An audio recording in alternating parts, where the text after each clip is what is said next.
whether the Muslim is a girl or a boy, when they marry, the opposite partner should become a Muslim.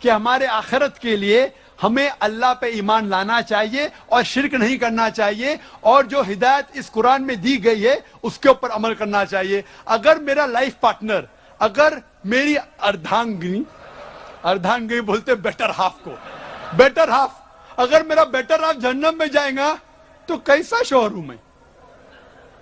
If I love my wife, I would like my wife to go to Jannah. ہم جب کہتے ہندی میں اردھانگنی, better half in English, پتنی, بیوی, ہم یہ چاہیں گے کہ جس سے ہم پیار کرتے ہیں وہ بھی جنت میں جائے. تو اسی لیے ہمیں پہلے یہ دیکھنا چاہیے کہ جس سے ہم شادی کرتے, چاہے وہ لڑکی یا لڑکا ہو, مرد یا عورت ہو, پہلے ہمیں یہ جاننا چاہیے کہ اس کے اصول اس دنیا میں جینے کے اس آخری کتاب قرآن مجید کے مطابق ہے, پھر ہی ہم اس سے شادی کر سکتے اور ہم آخرت میں سفلتا پا سکتے. Hope that answers the question.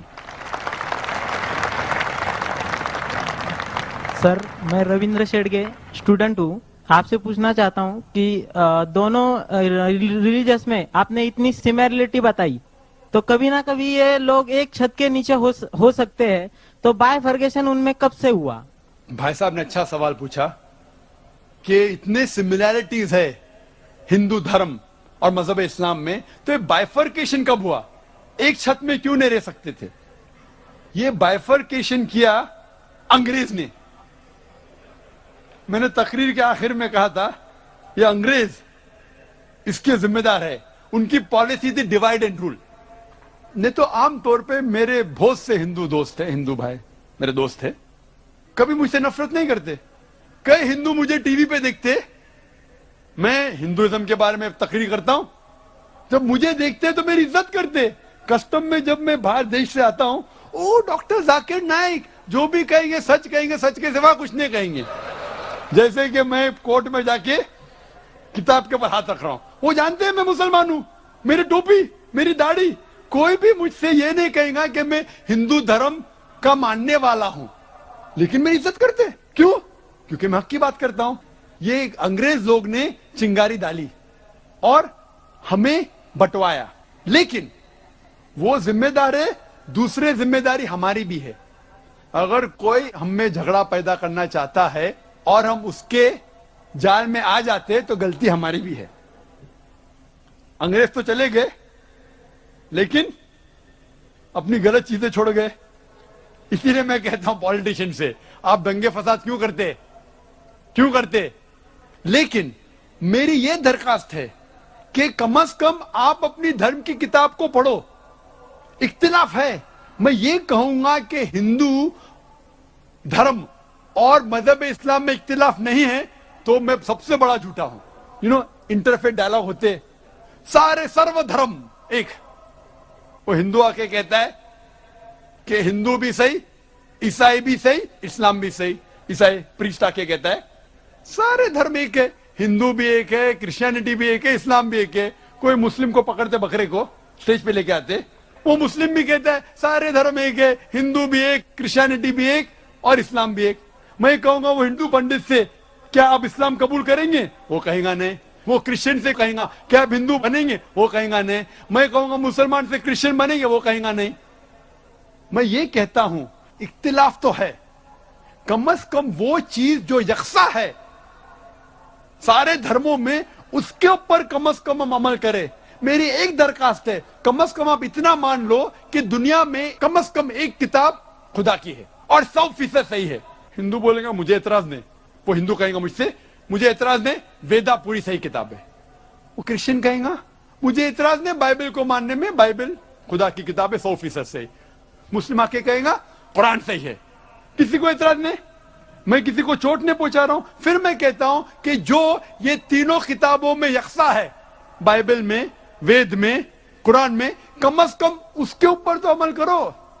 Bible میں بھی لکھا ہوا ہے, وید میں بھی, قرآن میں بھی خدا ایک ہے, نہ خدا کا لڑکا ہے, نہ خدا کا والد ہے, نہ جنا ہے, نہ کسی کو جنتا ہے. بت پرستی حرام ہے, بائبل میں بھی لکھا ہے, وید میں بھی لکھا ہے, قرآن میں بھی لکھا ہے. پیغمبر آنے والے, بائبل میں لکھا ہے, قرآن میں, وید میں. محمد صلی اللہ علیہ وسلم آنے والے, وہ بھی لکھا ہے. محمد صلی اللہ علیہ وسلم کے پاس عمل کرو, وہ بھی لکھا ہے. تو جو چیز اختلاف کی اس کو چھوڑ دو, کم از کم جو چیز یکساں ہے اس کے اوپر تو عمل کرو. تو میں جھوٹ موٹ کا یہ نہیں بول رہا ہوں کہ سارے دھرم ایک ہے, میں تقابل مذاہب کا طالب علم ہوں. اگر میں ایسا کہوں گا تو سب سے بڑا جھوٹ کہہ رہا ہوں. میں یہ کہتا ہوں کہ آپ کے کتاب کا مطالعہ کرو, کم از کم جو چیز یکساں ہے اس کے اوپر عمل کرو. جو ڈفرنسز ہے, اختلاف ہے, اس کو بعد میں دیکھیں گے. تعالوا الی کلمۃ سواء بیننا وبینکم, آؤ ہم اس بات کی طرف جو آپ اور ہم میں یکساں ہے. سب سے پہلی بات, اللہ نعبد الا اللہ, ہم عبادت کریں صرف اللہ کی اور کسی کی نہیں, صرف خدا کی. تو میں یہ کہہ رہا ہوں کہ یکسانیت ہے, اس کو ہم جانیں, اس کے اوپر عمل کریں. اور اگر آپ وید پڑھیں گے, وید میں لکھا ہوا ہے ایک آنے والا ہے پیغمبر, اس کا نام ہے نرشنسا, وہ قورما ہے. ایک کل کے اوتار آنے والا ہے, وہ آپ کو سیدھے راستے پہ لے کے جائیں گے. کل کے اوتار محمد صلی اللہ علیہ وسلم, اس پہ نازل ہوئی قرآن. تو میں کہہ رہا ہوں کہ وید کی کم از کم تحقیق کرو, ہندو دھرم کی کتاب کی تحقیق کرو, اور پھر ہم مل جل کے ایک چھت میں رہ سکتے اور ہمارے دیش کو آگے بڑھا سکتے.